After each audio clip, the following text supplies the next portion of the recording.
Telangana Congress party ఇప్పుడు కొన్ని విషయాల్లో ఇబ్బందులు ఎదుర్కొంటోందనే విషయం మనకు క్లియర్గా అర్థమవుతోంది. తెలంగాణ బీజేపీ నాయకత్వం ఈ మధ్య కాలంలో బలోపేతం కావడానికి అనేక అడుగులు వేస్తున్న తరుణంలో పార్టీ నేతల మధ్య సఖ్యత కోసం తీవ్రస్థాయిలో ప్రయత్నాలు చేస్తోంది. బీజేపీ రాష్ట్ర అధ్యక్షుడు బండి సంజయ్ ప్రతి నాయకుడిని కలుపుకొని పోయేందుకు సిద్ధమవుతున్నారు. టీఆర్ఎస్పై పోరాటానికి అన్ని వర్గాలను ఆయన కలుపుకొని పోయే విధంగా రాజకీయం చేస్తున్నారు. కానీ కాంగ్రెస్ పార్టీ రాష్ట్ర అధ్యక్షుడు రేవంత్ రెడ్డి వైఖరి మాత్రం అందుకు పూర్తి భిన్నంగా ఉంది. ఇటీవల సంగారెడ్డి జిల్లాలో క్రికెట్ టోర్నమెంట్ పెట్టిన రేవంత్ రెడ్డి దానికి సంబంధించి బహీరాబాద్ నియోజకవర్గ ఇన్ఛార్జిగా ఉన్న మాజీ మంత్రి గీతారెడ్డికి ఎటువంటి సమాచారం లేకుండా ఇవ్వలేదు.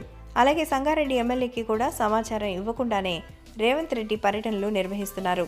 దీనిపై సంగారెడ్డి ఎమ్మెల్యే ఇటీవల జరిగినటువంటి కాంగ్రెస్ పార్టీ శాసనసభ సమావేశంలో మండిపడ్డారు. రాజకీయంగా పార్టీ కష్టాలు పడుతున్న సమయంలో ఈ వైఖరి మంచిది కాదని ఆయన అభిప్రాయపడ్డారు. అయితే ఇప్పుడు తెలంగాణ కాంగ్రెస్ చేసినటువంటి ఒక కామెంట్ తెలంగాణ కాంగ్రెస్ పార్టీని బాగా ఇబ్బంది పెడుతోంది. తాను టీఆర్ఎస్ పార్టీలోకి వెళ్లాలనుకుంటే ఎవరు ఆపుతారంటూ ఆయన చేసిన కామెంట్స్ తర్వాత టీ కాంగ్రెస్లో చర్చలు జరుగుతున్నాయి. ఏడాది క్రితం కూడా ఆయన టీఆర్ఎస్ పార్టీలోకి వెళ్లే అంశం గురించి మాట్లాడారు. ఇప్పుడు కూడా అదే అంశం గురించి హైలైట్ చేస్తూ మాట్లాడడంతో ఆయన పార్టీ మారుతారనే చర్చ మొదలైంది. అయితే ఇప్పుడు ఆయన పార్టీ మారే అవకాశం ఉందని, త్వరలోనే ముఖ్యమంత్రి కేసీఆర్ను కలిసే అవకాశం ఉందని అంటున్నారు.